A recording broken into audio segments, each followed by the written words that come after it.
Hello বন্ধুরা, air Philippines এয়ারলাইন্সের flight 541 double সিটের ফ্রান্সিসকো ব্যাংকয় ইন্টারন্যাশনাল এয়ারপোর্টের দিকে ল্যান্ড করতে এগিয়ে আসতেছিল, কিন্তু সেই সময় এয়ারপোর্টের আশেপাশের আবহাওয়া অনেক খারাপ ছিল, ফলে রানওয়ে কালো মেঘে ঢেকে গিয়েছিল। পাইলট যখন মেঘের আস্তরণ পার করে বিমান ল্যান্ড করতে এগিয়ে যাচ্ছিল, তখন পাইলট লক্ষ্য করে দেখেছিল যে সে রানওয়ের অর্ধেক পার হয়ে গিয়েছে। তাই পাইলট এবার বিমানের ল্যান্ডিং ক্যান্সেল করে গো অ্যারাউন্ড করার সিদ্ধান্ত করে, আর তারপর ভিজুয়াল ফ্লাইট রুল ফলো করে বিমান মেঘের ভেতর দিয়ে সামনের দিকে এগিয়ে নিয়ে যেতে শুরু করে। যখন বিমান মেঘের আস্তরণ জাস্ট পার করে এবং পাইলট বিমানের উচ্চতা বৃদ্ধি করার চেষ্টা করে, তখন তার সামনে একটি বিশাল নারিকেল গাছ এসে পড়ে। পাইলট নারিকেল গাছটি এড়িয়ে যেতে বিমান কিছুটা টার্ন করে, কিন্তু বিমানের বাম পাখাটি নারিকেল গাছের সাথে ধাক্কা লাগে, ফলে বিমানটি টলমল করতে করতে দ্রুত উচ্চতা কমতে শুরু করে, আর তারপর পাইলট বিমানের সমস্ত কন্ট্রোল হারিয়ে ফেলতে শুরু করে। তো বন্ধুরা, এখন প্রশ্ন হলো, বিমানটিকে নিরাপদে বিমানবন্দরে ফিরে এসে ল্যান্ড করতে পেরেছিল? বিমানে থাকা 138 জন যাত্রীর কি হয়েছিল? কেন এই অদ্ভুত ঘটনাটি ঘটেছিল? একটি উড়ন্ত বিমান কিভাবে নারিকেল গাছের সাথে ধাক্কা লেগেছিল?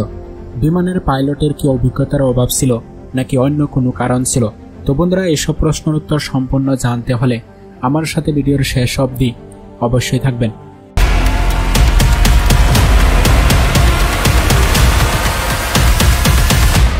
2000 সালের 19 এপ্রিল ফিলিপাইন্সের সেই অভিশপ্ত সকাল। এয়ার ফিলিপাইন্স এয়ারলাইন্সের ফ্লাইট 541 ম্যানিলার নিনয় অকিনো ইন্টারন্যাশনাল এয়ারপোর্ট থেকে ডাবো সিটির ফ্রান্সিসকো ব্যাংকয় ইন্টারন্যাশনাল এয়ারপোর্টের উদ্দেশ্যে উড্ডয়নের জন্য প্রস্তুতি শুরু করে। এটি মাত্র 1.5 ঘন্টা সফরের একটি বিমান ছিল। বিমানটি ফিলিপাইন্সের রাজধানী ম্যানিলা থেকে ডাবো সিটি যাওয়ার কথা ছিল। ফ্লাইট 541 ফিলিপাইন্সের একটি অন্তর্বর্তী ডোমেস্টিক ফ্লাইট ছিল। বিমানটি একটি বোয়িং 737-200 মডেলের একটি বিমান ছিল। এটি মাত্র 2 বছর আগে এয়ার ফিলিপাইন্স সাউথ ওয়েস্ট এয়ারলাইন্সের কাছ থেকে ক্রয় করেছিল, কিন্তু বিমানটি 1978 সালে বোয়িং কোম্পানি তৈরি করেছিল এবং তারপর সাউথ ওয়েস্ট এয়ারলাইন্সের কাছে বিক্রি করেছিল। সেই সূত্রে বিমানটি 22 বছরের একটি পুরনো বিমান ছিল, কিন্তু তারপরও এই বিমানটির রেকর্ড অনেক ভালো ছিল, অর্থাৎ তার সার্ভিস লাইফে তেমন কোনো দুর্ঘটনার শিকার হয়নি। আজকের বিমানের কামান মেইন ক্যাপ্টেন স্ট্যাটন ক্যাটিফের হাতে ছিল। ক্যাপ্টেন স্ট্যাটন 60 দশকের একজন পাইলট ছিলেন। সে মার্কিন যুক্তরাজ্যের বিভিন্ন এয়ারলাইন্স কোম্পানির ক্যাপ্টেন ছিল, যেমন প্যান অ্যাম, ডেল্টা এয়ারলাইন্স, TWA এবং ইস্টার্ন এয়ারলাইন্সের মতো বড় বড় এয়ারলাইন্স কোম্পানিতে কাজ করেছিল। শুধু তাই নয়, সে এশিয়ার নামি দামি এয়ারলাইন্স কোম্পানি যেমন মালয়েশিয়ান এয়ারেও কর্মরত ছিল। তার সাথে আজ বিমানে ছিল 22 বছর বয়সী ফার্স্ট অফিসার ডন সারদালা। সে একজন অল্প অভিজ্ঞতার পাইলট ছিলেন। এয়ার ফিলিপাইন্স এয়ারলাইন্সের ফ্লাইট 541-এ সেই দিন 124 জন এবং 7 জন ক্রু মেম্বার ছিল। 124 জন প্যাসেঞ্জারের মাঝে 19 জনই ছোট ছোট বাচ্চা ছিল, যারা তাদের মা বাবার সাথে সফরে ছিল। ইস্টার সিজন শুরু হওয়ার কারণে গোটা ফিলিপাইন জুড়ে সমস্ত পরিবহন সেবাগুলিতে প্রচন্ড ভিড় পড়ে। লোকেরা দীর্ঘ ছুটির সুযোগ নিয়ে দেশের বিভিন্ন স্থান থেকে নিজ নিজ শহরে ফিরে যাচ্ছিল। তাই এই বিমানটিতেও বিমান ভর্তি প্যাসেঞ্জার ছিল। এই প্যাসেঞ্জারগুলির মধ্যে কোটোবাটোর তৎকালীন গভর্নর ইমানুয়েল পিনুলের ভগ্নিপতি বাগনে এবং একটি বাগনিও ছিলেন।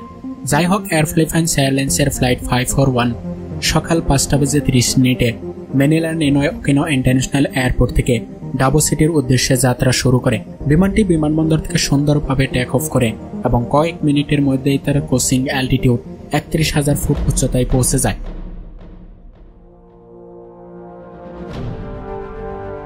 আর বিমানটি 1 ঘন্টা 20 মিনিট পর ডাবো সিটির এয়ার কন্ট্রোল এরিয়াতে পৌঁছে যায়।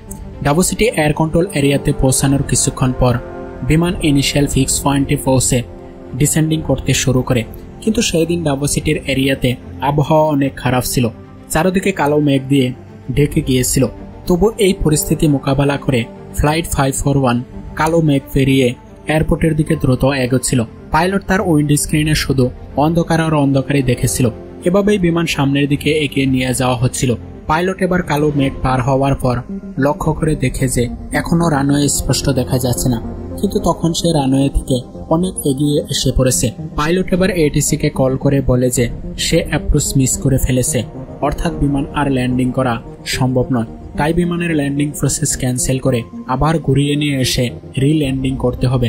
তখন এটিসি পাইলটকে তাড়াতাড়ি বিমানের অ্যালটিটিউড গেইন করে 4000 ফুট উচ্চতায় নিয়ে যেতে বলে, কেননা বিমানের অ্যালটিটিউড তখন অনেক কমে গিয়েছিল। পাইলট এবার ধীরে ধীরে বিমান সামনের দিকে এগিয়ে নিয়ে যাচ্ছিল, কিন্তু আবার বিমান ঘন মেঘের ভেতর দিয়ে ঢুকে পড়ে।